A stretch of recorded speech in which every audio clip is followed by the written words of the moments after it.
I was having lunch around here the other day, and my dog, Panda Pup, frightened a small child. I'd say he was maybe 3 or 4. And what was very interesting was the response from the parent. The first thing she told him was like, "There's no need to be frightened. That's not a scary doggo." Or well, she said doggy. She said, "There's not need to be frightened." Then she said, "Stop that." Then she followed up with, "Your little brother's not frightened." And what all these were, and I want to be very clear that I'm not blaming the mum. I'm fairly sure she's doing her absolute best. It's what she knows how to handle it. But what the lesson was there was that, first of all, your emotion was wrong. Stop it. Your behavior is wrong. And all the child really wants and needs in that stage is for someone to understand and soothe the emotion.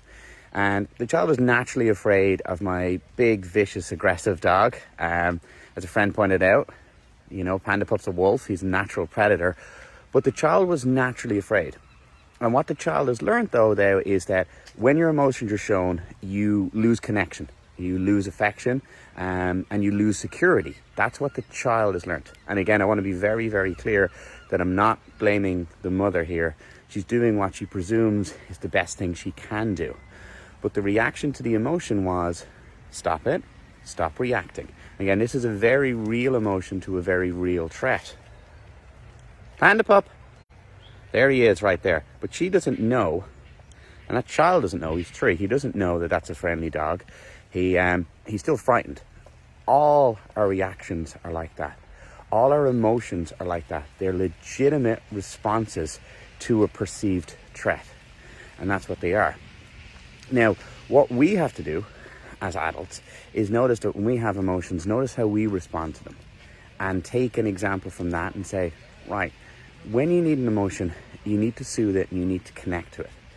That child will learn through repeated exposure that that emotion is something that they can't have. So they never face a choice between being authentic with their emotions and connection, and will always pick connection. It's their strongest human need.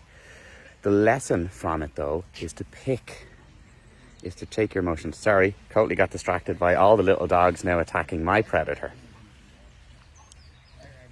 Hope you didn't mind the interruption. The lesson, though, is that when we have emotions, understand that they're normal responses to things, and soothe and connect rather than try and repress. If you find it hard to connect to your emotions, don't blame yourself, because presumably you've gone through the same socialization, and that's okay. It's nobody's fault, nobody's to blame. We're not blaming anyone. We're just understanding that when faced between authenticity with our emotions or connection, we'll tend to shut off emotions. Know that your emotions are legit and that you should connect to them, and you'll be better off mentally, physically and socially by connecting to your emotions.